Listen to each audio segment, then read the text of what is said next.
Hi everyone, today we're going to be taking a look at some of the recent primaries that have been taking place over the past few weeks, and we have some upsets here to report to you right now. So Rashida Talib has just recently had her primary, and we can say here, after the vote tally barely moved all evening and through the early morning hours, at about 7 a.m. the count of the Wayne County website shot up to 87%, and Talib has 66% of the vote to Brenda Jones 34%. So it's a very interesting race here. Brenda Jones actually, she was Rashida Talib's opponent in 2018, and so she was looking for a rematch. But what a lot of people don't actually know is that when it was last time around, there were two elections in 2018. There was one with Talib and Jones and about 4 or 5 other candidates. It was an open seat. And Talib was able to win that with about a third of the vote. However, when there was a race on the exact same ballot between Rashida Talib and Brenda Jones, Jones actually won that race. But this time, so that's why some people thought maybe it could be competitive. But this time around, Rashida Talib absolutely thumping Brenda Jones there, almost 2-1 there. Another thing we have to take a look at, some direct policy voted on by the people. Missouri Amendment 2. A yes vote supports expanding Medicaid eligibility, prohibiting any additional restrictions, and requiring the state to seek maximum federal funding for Medicaid expansion. So even red states like Missouri did indeed vote yes on this one.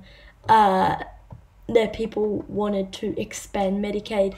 Not even 600,000 votes for a no vote there. We have some more news to report to you here. Marquita Bradshaw, she scores an upset win in the Tennessee Democratic primary after being outspent 250 to 1. And Bradshaw defeated Nashville attorney and former Army pilot James Mackler, who snagged an endorsement from the Democratic Senatorial Campaign Committee. So that's really interesting. I think that this is probably more of sort of, bucking of the establishment instead of actually the Democrats have a chance to win this one, because obviously this is Tennessee. They fielded a strong candidate in Bill Hagerty. So the Marquita Bradshaw win is more sort of symbolic for the progressives after being outspent 250 to 1. However, the main news coming out of these primaries is, take a look at this. This is Cori Bush has unseated a 20-year Missouri incumbent. So let's take a look at that. Now to a stunning political upset out of Missouri overnight. Cori Bush, a progressive activist and veteran of the racial justice protest movement, defeated 10-term incumbent Congressman William Lacey Clay in the Democratic primary for Missouri's 1st congressional district. Clay's father held the seat before him, so Bush just toppled a 52-year political dynasty. All right, so you could see the anchor talking about it there, but this is the results here. Cori Bush, the Democrat, winning 72,812 votes, 48.6% of the vote, to William Lacey Clay at 45.5%. So this is the House 01 Democratic primary. That's very impressive. I mean, that is quite an upset, because last time around she went against Lacey Clay in 2018. She actually lost by quite a big margin, about 2-1. In terms of the vote count there, but Cori Bush, with more name recognition after running a second time around, actually was able to win. And this is really sort of a pattern that we've been seeing with a lot of these progressive challenges. When they run the second time around, if they run in 2018, they lose their primary, and then they come back and they run in 2020 and they win their primary. We've actually seen a lot of these folks go on and win their primaries, or for the incumbents, win by much bigger margins than they did the first time. So once they're in once they're in Congress, it's going to be quite hard to kick them out through a primary from to their right, if that makes sense. So Cori Bush, last time she only got a third of the vote, this time almost at 50%.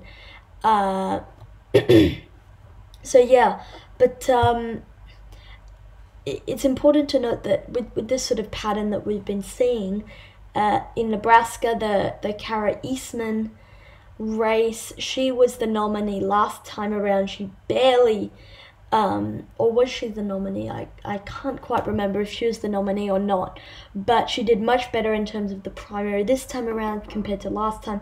AOC, you know, crushing her primary opponent, Rashida Talib, doing much better.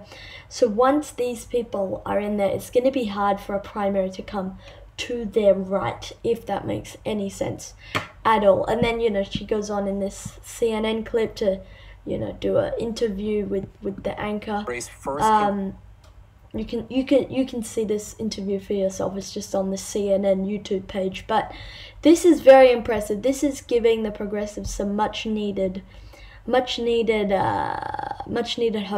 after the Bernie Sanders loss. And it seems that in these House races, the Democrats are doing quite well. Another example is Paula Jean Swearingen. She lost the primary in 2018. She came back, she ran again, and she won the primary over two other opponents. One of them was a more centrist opponent. The other was obviously, you'll all be familiar with Richard Ojeda. So sort of two progressives in that race. That was sort of weird, they ran against each other. But anyway, that's it for today's video, guys. Thank you so much for watching, and I do hope to see you all in the next one. Thank you and good night.